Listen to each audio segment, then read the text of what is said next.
तो hello student, welcome back to another class of Namami free smart classes. तो आज की क्लास में हम पढ़ रहे हैं कक्षा 10वीं विषय गणित प्रश्नावली 2.2। ये पूरी प्रश्नावली इस पूरी वीडियो में कवर करेंगे। तो बढ़ते हैं वीडियो की तरफ। तो देखिए प्रश्नावली 2.2 में सबसे पहले तो देखिए क्वेश्चन क्या है। निम्न द्विघात बहुपदों के शून्य ज्ञात कीजिए और शून्यांकों तथा गुणांकों के बीच संबंध की सत्यता की जांच कीजिए। तो सबसे पहले हमें क्या करना है, इनके शून्यक निकालना है और शून्यक निकालने के बाद उस शून्यांकों तथा गुणांकों के बीच के संबंध की सत्यता की जांच करनी है। ठीक है, तो उसके पहले कुछ चीजें समझ लीजिए कि बहुपद के शून्यांकों और गुणांकों के बीच की जो संबंध है वो क्या होता है। ठीक है, तो द्विघात बहुपद का एक व्यापक रूप होता है। जैसे हमने देखा था कि जो रैखिक बहुपद होता है, तो रैखिक बहुपद को हम किस प्रकार प्रदर्शित करते हैं, ax प्लस बी।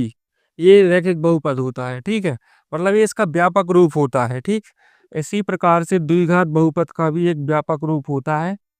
तो उसका व्यापक रूप क्या होता है, ax वर्ग plus B X plus C equal to 0।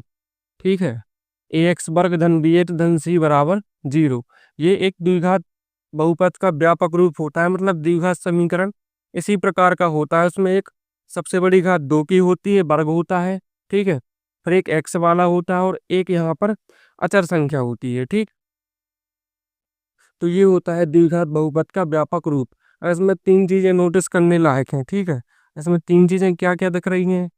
पहले तो आपको दिख रहा होगा a, ठीक है, फिर यहाँ बी और यहाँ पर सी। ठीक, तो ये ए बी सी क्या है यहाँ पर, तो ए बी सी कोई भी समीकरण के यहाँ पर मान है।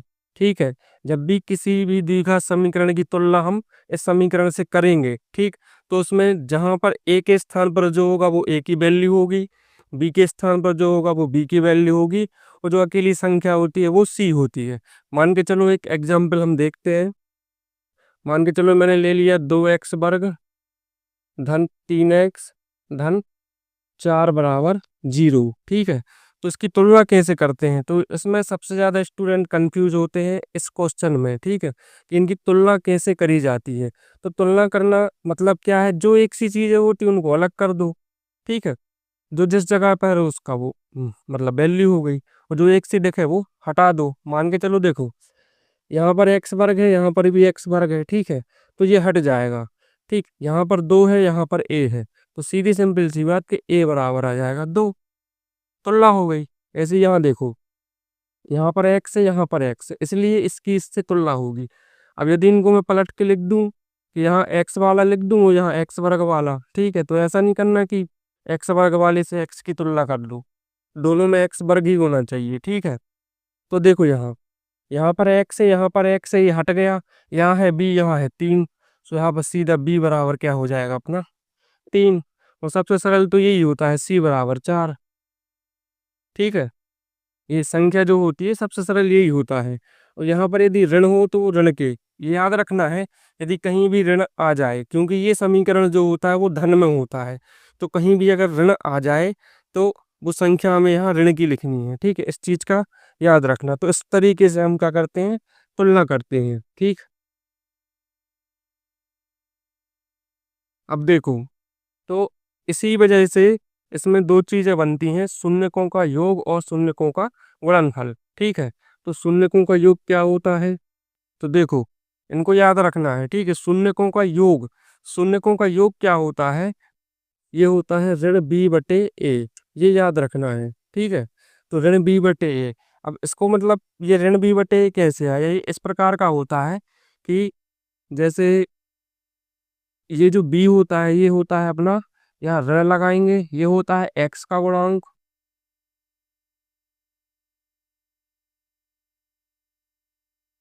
और बटे ये होता है एक्स वर्ग का गुणांक।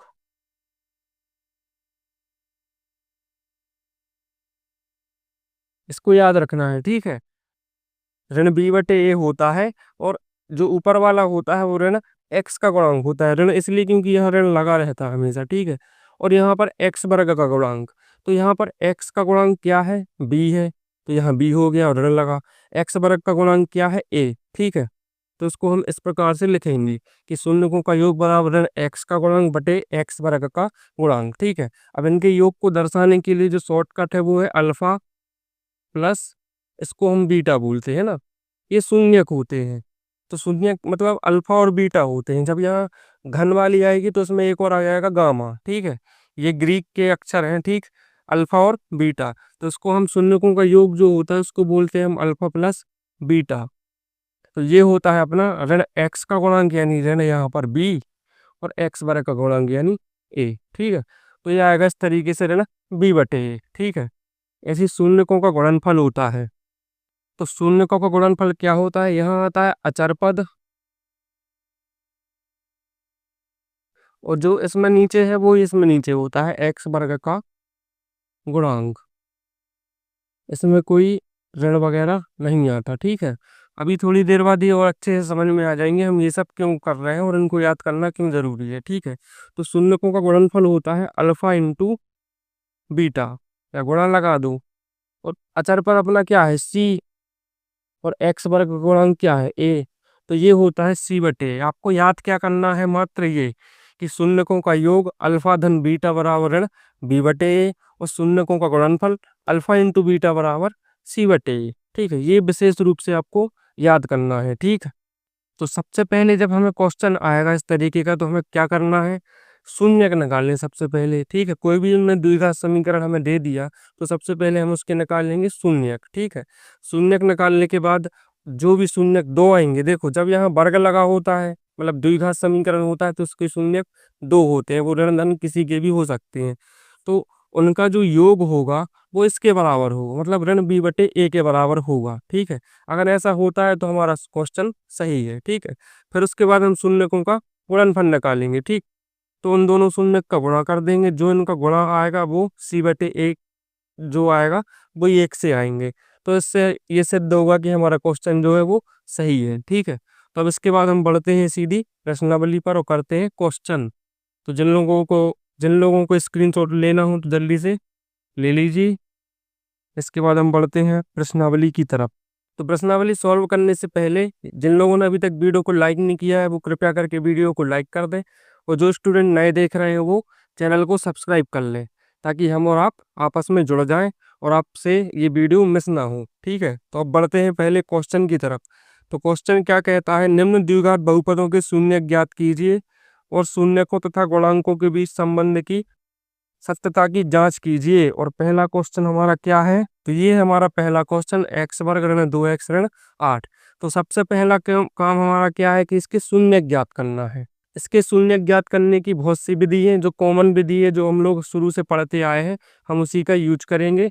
बहुत ही सरल है। ठीक है, और सबसे वो बन जाती है, और जिन पे नहीं बनती है तो उसको मैं यहाँ मतलब अच्छे से समझा दूंगा, तो आपकी भी वो समझ में आ जाएगी। ठीक है, तो इसको हम यहाँ से सॉल्व करते हैं। देखो क्वेश्चन है x वर्ग ऋण 2x ऋण 8।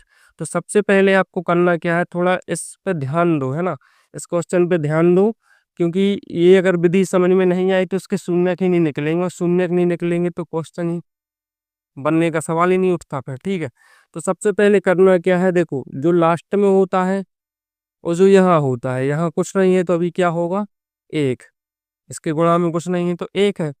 सबसे पहले इनका गुणा कर लेना है। ठीक है, तो 8 एकम 8, देखो यहाँ, तो यहाँ साइड में लिखना है, मतलब ये रफ में करना है हमें। ठीक है, पीछे कर सकते हो, साइड में कर सकते हो। तो ठीक, 8 एकम 8, तो हमने किया गुणा, तो हमें गुणा में क्या चाहिए है, 8। चिन्ह का भी ध्यान रखना है, यहाँ पर ऋण का 8 है, यहाँ पर धन का 1 है। ठीक है, तो धन ऋण का ऋण, यहाँ पर क्या आएगा, ऋण 8 ही आएगा। मतलब हमें गुणा में क्या चाहिए है, ऋण के 8। अब कैसे चाहिए है अभी समझ में आएगा। ठीक है, फिर देखना है हमें क्या, सबसे पहले क्या, दोबारा से समझिए, सबसे पहले लास्ट की संख्या और शुरू की संख्या का कर देना है गुणा। ठीक है, मय चिन्ह के, यदि यह ऋण का ये होता तो वो धन का हो जाता। ठीक, तो 8 एकम 8, तो गुणा में हमें चाहिए ऋण 8, ऐसा लिख लेना है। ठीक है, और बीच में देखो बीच का पद क्या है, यहाँ पर ऋण 2। ठीक है, तो इसको लिखना है हमें प्लस या माइनस में, मतलब धन में या ऋण में।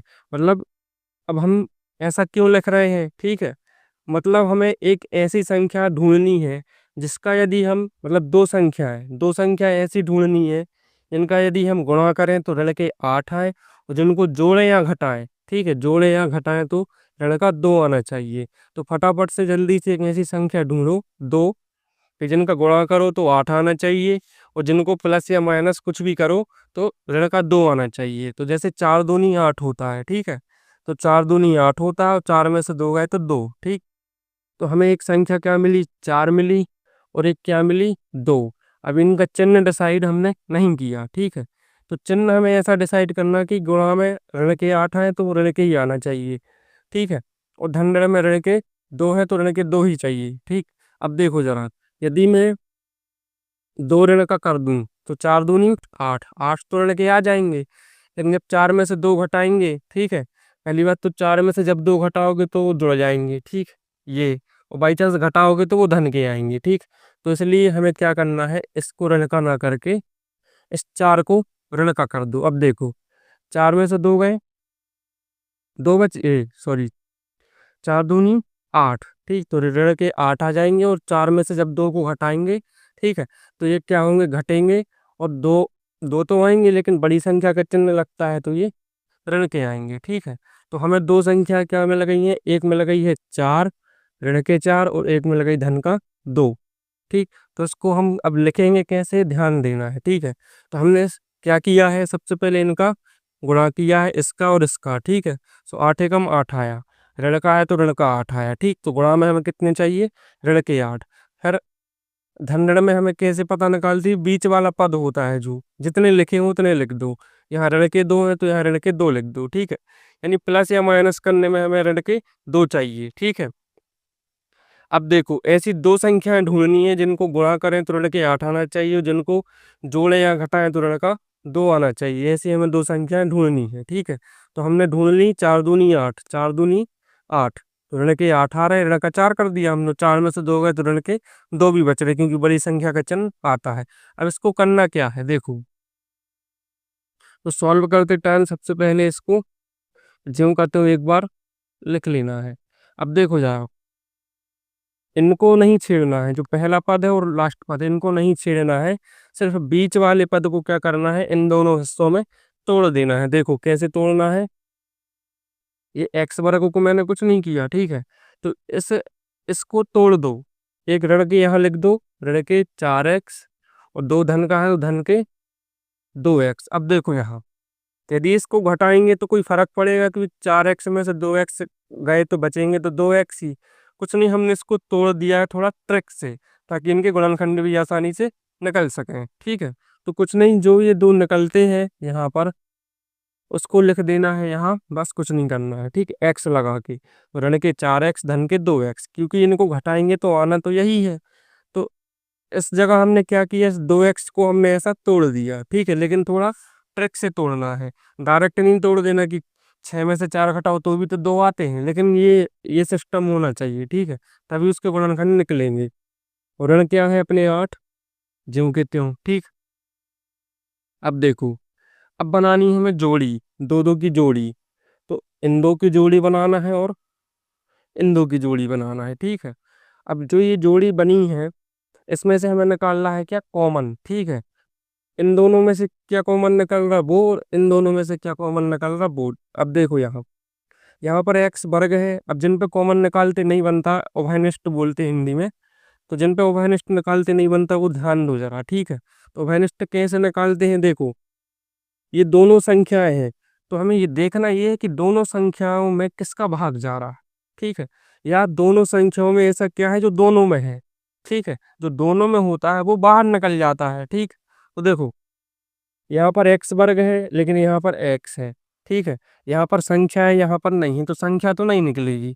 अब यहाँ एक्स वर्ग है और यहाँ एक्स है, मतलब यदि हम, इसमें एक्स भी तो है, क्योंकि एक्स वर्ग क्या होता है, एक्स गुणा एक्स, मतलब इसमें भी एक्स है और इसमें भी एक्स है, तो दोनों में से एक एक्स कॉमन निकल रहा है, ठीक है। तो दोनों में से हमने एक एक्स को क्या निकाल दिया, कॉमन।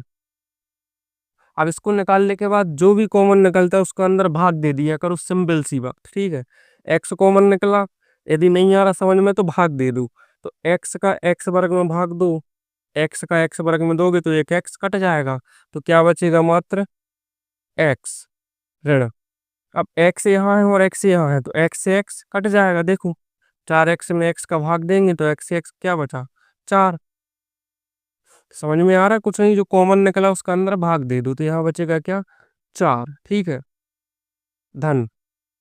अब देखो इन दोनों में से यहाँ x है, यहाँ x नहीं है, तो ये तो छोड़ दो। ठीक है, संख्या देखो 2 यहाँ है, 8 यहाँ है। यदि 2 को निकालेंगे तो 2 में भी भाग जाएगा, 8 में भी जाएगा, तो इसलिए यहाँ पर क्या निकलेगा, कॉमन 2।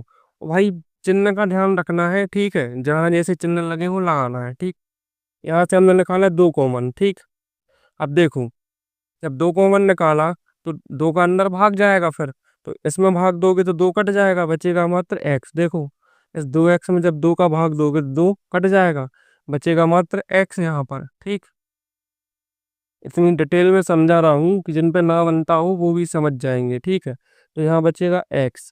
अब 8 का 2 में भाग दो, 2 चौके 8। ठीक है, अब यहाँ एक चीज नोटिस करो, यहाँ भी x ऋण 4 आ गया और यहाँ भी x ऋण 4 आ गया। यदि ये सही, मतलब x दोनों में एक सा आता है, दोनों ब्रैकेट एक से आते हैं, मतलब हम क्वेश्चन सही कर रहे हैं, हमने कहीं गलती नहीं की है। ठीक है, यही इसकी निशानी है कि दोनों ब्रैकेट एक से आने चाहिए। अब पूछो कि इतना तामझाम क्यों किया, वो इसलिए किया कि ताकि ये दोनों ब्रैकेट एक से आ जाए। ठीक है बबुआ, तो ये दोनों ब्रैकेट एक से लाने के लिए हमें इतना तामझाम करना पड़ता है, नहीं तो यहाँ तो कुछ भी लिख दो। ठीक, नहीं तो गुणनखंड निकलेंगे ही कैसे फिर। अब देखो जब ये दोनों एक से हैं तो इसको भी कॉमन ले लो। ठीक है, कौ- किया क्या करो, ट्रिक बताता हूँ। ठीक है, तो ट्रिक ये है कि ये दोनों हैं तो ये एक जगह लिख दो, एक्स रे में 4, जो बच रहा उसको लिख दो। ठीक, तो ये यहाँ है, ये यहाँ है, इसको हमने एक बार लिख दिया, बच क्या रहा, यहाँ पे बच रहा एक्स और धन, यहाँ पर बच रहा 2, ये बच रहा। ठीक है, अब इसकी प्रोसेस क्या है कि एक्स ऋण 4 को हमने फिर से कॉमन ले लिया, क्योंकि ये दोनों जगह है। तो जब एक्स ऋण 4 को यहाँ कॉमन लेंगे तो पहले इसमें भाग जाएगा, तो एक्स ऋण 4 कट जाएगा, तो बचेगा क्या, एक्स। ठीक है, फिर इसमें भाग जाएगा तो एक्स ऋण 4 कट जाएगा, तो बचेगा 2। ठीक है, तो इसकी ट्रिक ये है कि जो दोनों में है उसको एक बार लिख लो, जो बच रहा है उसको लिख दो। एक्स बचा, धन 2 बचा, सो धन 2। ठीक है, तो ये निकले इसके क्या, गुणनखंड, यही है इसके गुणनखंड। लेकिन हमें निकालने क्या है, शून्यक। ठीक है, तो देखो, तो या तो हो सकता है एक्स ऋण 4 बराबर 0। ठीक है, या हो सकता है एक्स धन 2 बराबर 0। ठीक है, तो यहाँ से देखो एक्स बराबर ऋण के 4 उस साइड जाएंगे, क्या आएंगे, धन के, या धन का 2 उस साइड जाएगा, पक्षांतर कर दिया तो हो जाएगा ऋण का। मतलब x बराबर या तो 4 या तो x बराबर ऋण 2, तो ये निकले इसके दो शून्यक। ठीक है, तो हम यहाँ लिख सकते हैं, है देखो उन्हें शून्यक पूछा था तो पहला आंसर तो हमारा ये आ गया कि ये क्या है, इसके शून्यक निकालना है, तो ये शून्यक हमारे निकल आए कि उक्त द्विघात बहुपद के शून्यक क्रमशः 4 और ऋण 2 है। तो ये पहला आंसर आ गया है। अब हमें क्या करना है, इसके शून्यकों और गुणांकों के बीच में संबंध स्थापित करना है और सत्यता की जांच भी करनी है, ताकि हमें पता चले कि हमारा जो आंसर आया वो सही है या नहीं। ठीक है, तो इसके जल्दी से इसका स्क्रीनशॉट ले लो, क्योंकि इसको मिटा के मैं वो करूंगा। ठीक है, हमें याद रखना है कि 4 और ऋण 2 हमारे शून्यक आए हुए हैं। ठीक है, जल्दी से इसका स्क्रीनशॉट ले लो। ले लिया होगा। अब देखो इसी क्वेश्चन, वो मतलब जो पार्ट है वो इसी क्वेश्चन में सम्मिलित है, बोर्ड पर जगह नहीं है इसलिए मैं मिटा के कर रहा हूँ। ठीक,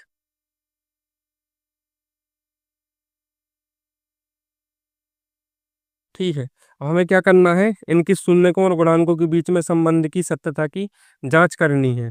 तो सबसे पहले जो समीकरण हमें दिया हुआ है उसको लिख लेंगे। ठीक है, तो सबसे पहले हमें क्या लिखना है यहाँ, वो उसी के नीचे करना। ठीक है, तो दिया है समीकरण, क्या दिया हमें, एक्स वर्ग ऋण 2x ऋण 8। ठीक है, तो इसको मान लेना है सबसे पहले समीकरण 1, इसके बराबर 0 कर सकते हो और इसको मान लेना है समीकरण 1।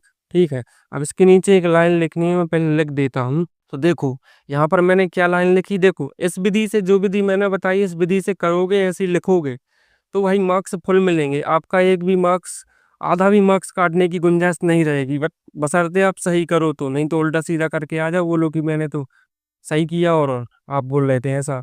सही करके आओगे और इस विधि से करके आओगे तो आधा मार्क्स कटने की भी गुंजाइश इसमें नहीं रहेगी, ठीक है। तो मैंने क्या लिखा, समीकरण 1 की तुलना द्विघात समीकरण ax वर्ग धन bx धन c बराबर 0 से करने पर, क्योंकि हमें a b c की वैल्यू चाहिए, तभी तो हम तुलना करेंगे। वही शून्यकों का योग ऋण b बटे शून्यकों का गुणनफल c बटे, उससे तुलना कैसे करेंगे, b और c और a कहाँ से लाएंगे, तो पहले तुलना करनी है, ठीक है। तो द्विघात समीकरण से हमें तुलना करनी है और ए बी सी के मान निकालने हैं, ठीक है। तो करो तुलना। तो देखो, ये है द्विघात समीकरण, ये हमें दिया हुआ है, यहाँ दिया है ए एक्स वर्ग, तो मैंने तुलना कैसे करना है ये भी बताया है, ठीक। जो एक से होते हैं, जैसे यहाँ एक्स वर्ग है, यहाँ एक्स वर्ग है, तो इसकी तुलना इससे होगी, ठीक है।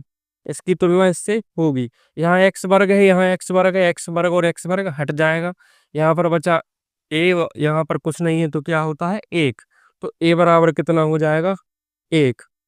ए बराबर आ गया हमारा एक, ठीक। यहाँ एक्स है, यहाँ एक्स है, ठीक है। ये बी एक्स है, ये दो एक्स है, तो एक्स और एक्स हट जाएंगे, तो बी बराबर क्या आ जाएगा हमारा, दो, वो भी क्या का, ऋण का, ठीक है। अब एक चीज और याद रखनी है, समीकरण जो होता है पूरा धन में होता है, यदि कहीं मतलब यहाँ कहीं ऋण आते हैं तो वो ऋण का ही लिखना है, ठीक। और ये सबसे आसान, सी की जगह ये लिख दो, सी बराबर ऋण 8, ठीक है, सिंपल है। तो ए बी सी की वैल्यू हमारे पास आ गई है, अब हम जांच करेंगे, ठीक है। तो सबसे पहले लिखेंगे क्या, शून्यकों का योग, योग, ठीक है, बराबर क्या होता है, ऋण बी बटे ए, ठीक। अब वो सब नहीं लिखना है कि ऋण एक्स का गुणांक बटे एक्स वर्ग का गुणांक, ठीक है, इतना लिखना है। इसकी जगह हमें सिर्फ क्या लिखना है, अल्फा धन बीटा, ठीक है। और वहां आप जो हमारे वो शून्य निकले थे वो यही, ठीक है। तो अल्फा धन बीटा बराबर ऋण बी, तो ऋण तो पहले से लगा है तो ये ऋण लगाएंगे, ठीक है। और बी क्या है, ऋण का दो, तो ये ऋण का दो अलग से हो जाएगा, बटे ए कितना है हमारा, एक है, ठीक है। और शून्यकों का योग, अब वो याद करो कि जो हमने निकाले थे, ठीक है। तो वो क्या निकले थे, एक शून्य निकला था हमारा 4, ठीक है, एक निकला था हमारा 2, वो भी काय का, ऋण का, ठीक। अब देखो ये ऋण ऋण का क्या हो जाएगा, धन, तो धन के दो, और नीचे एक है तो क्या है, भाग जाएगा तो क्या आ जाएगा अपना, दो आ जाएगा, ठीक है। अब ये देखो 4, धन ऋण का क्या हो जाएगा, ऋण, यहाँ पर क्या है, दो, 4 में से दो का क्या बचेंगे, दो, लो, यहाँ पर भी दो आ गया धन का, यहाँ पर भी दो आ गया धन का, मतलब ये हमारा सवाल सही है, ठीक है। इसी प्रकार हम निकाल लेंगे शून्यकों का गुणनफल, तो शून्यकों का गुणनफल क्या होता है, सी बटे ए, ठीक है। और शून्यकों का गुणनफल क्या होता है, अल्फा इंटू बीटा, तो सी अपना क्या है, ऋण के 8, और ए अपना क्या है, धन का 1। और अल्फा इंटू बीटा, अल्फा क्या है अपना 4, इंटू बीटा क्या है अपना ऋण का 2, एक का ऋण 8 में जाएंगे तो ऋण 8 ही आएंगे, तो 4 दूनी 8, वो भी काय के, ऋण के। तो यहाँ भी ऋण 8 आ गया और यहाँ भी ऋण 8 आ गया। इसका मतलब ये है कि जो हमने सवाल किया है वो पूर्णतः सत्य है, और यही इसकी सत्यता की जांच होती है। इसके नीचे कुछ भी लिखना जरूरी नहीं है, इतने में ही टीचर आपका समझ जाएगा कि हाँ, आप पे सवाल बनता है, ठीक है। तो ये था इसका पहला सवाल। अब मेरे हिसाब से मैं इसमें पूरे एक्सरसाइज करवाने वाला था, लेकिन क्या है कि वीडियो थोड़ी बड़ी हो रही है, तो हम अगली क्लास में इसके आगे के क्वेश्चन, पूरे क्वेश्चन करेंगे, डिटेल में करेंगे, ऐसे ही तरीके से पूरे क्वेश्चन में करवाऊंगा, ठीक है। तो इसका भी स्क्रीनशॉट ले लीजिए, और वो जो क्वेश्चन था उसके नीचे ही यही लिखना है, ठीक है। तो ये हो गया आपका पहला सवाल कंप्लीट। तो इसी के साथ मिलते हैं हम अगली क्लास में, तब तक के लिए बाय।